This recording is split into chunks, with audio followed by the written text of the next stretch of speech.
Hi, friends. Welcome to Manitowoc Cooperative Ministry Daily Devotions. I'm Pastor Judine Duerwaechter, co-pastor with the MCM, and today I'm so happy to bring to you a reflection on Psalm 131 from the Message translation of Scriptures, and it's really short and sweet, but it's huge in height and depth. So let's take a listen to Psalm 131. God, I'm not trying to rule the roost. I don't want to be king of the mountain. I haven't meddled where I have no business or fantasized grandiose plans. I've kept my feet on the ground. I've cultivated a quiet heart. Like a baby content in its mother's arms, my soul is a baby content. Wait, Israel, for God. Wait with hope. Hope now and hope always. That's it, friends. Short but huge in its message. And what I always have understood about Scripture and God is that God is a paradox. Love is a paradox. So whatever you think may be the standard or of a core value here on earth, almost always the opposite is true. So God being a paradox means the opposite, but true.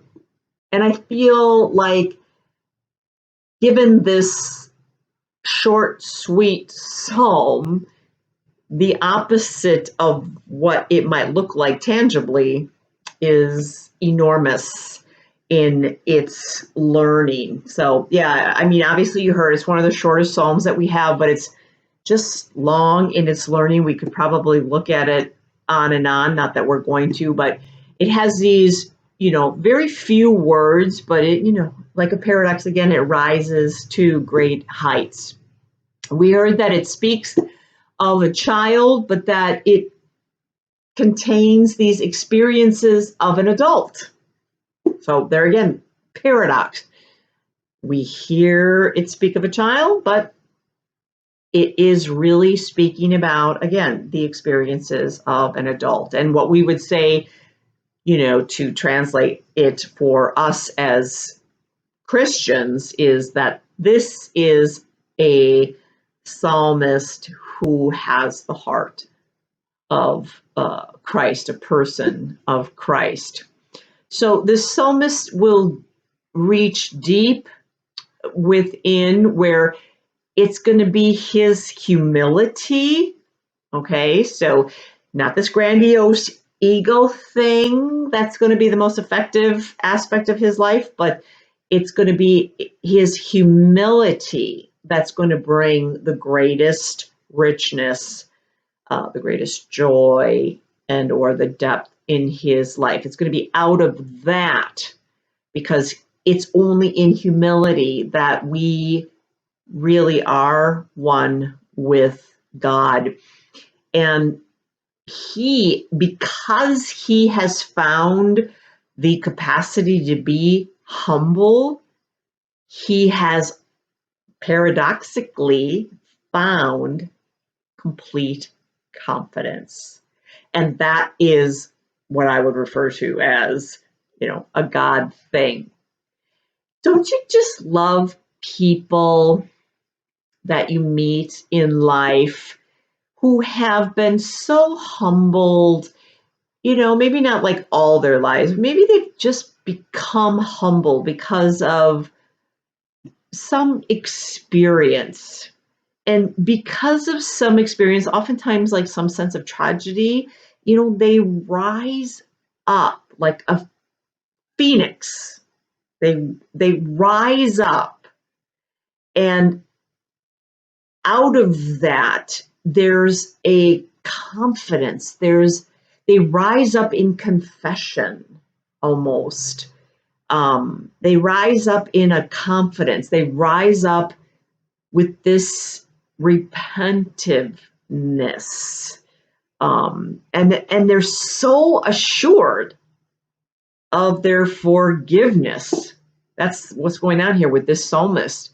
And then out of that absolute confidence, so they've had this, it's chaos to creativity. So out of this tragedy, or crucifixion to resurrection, like out of this tragedy, they're so assured of God within them because of it. There's nothing else left to do but to give the meaning of that love of God, to give it away to others with great confidence. They're just so real. I really love meeting people like this, just so completely unapologetic of who they were, and maybe maybe they may not have been like this loving human being, but something occurred, and it was, more than likely dramatic, that shifted their heart and their eyesight and their hearing to go from, what I would refer to as a fear-based factor into a sense of love. The Apostle Paul comes to mind as I read this scripture, someone who was on the darkest side of life and has this experience on the road to Damascus. And then out of this complete transformation from fear and hatred, a real darkness within his soul and in his heart, has this transformation experience with Jesus, and goes on to fully and completely love the world and preach the good news. So yeah, he comes to mind. Very dramatic example, but maybe you have other examples in your life.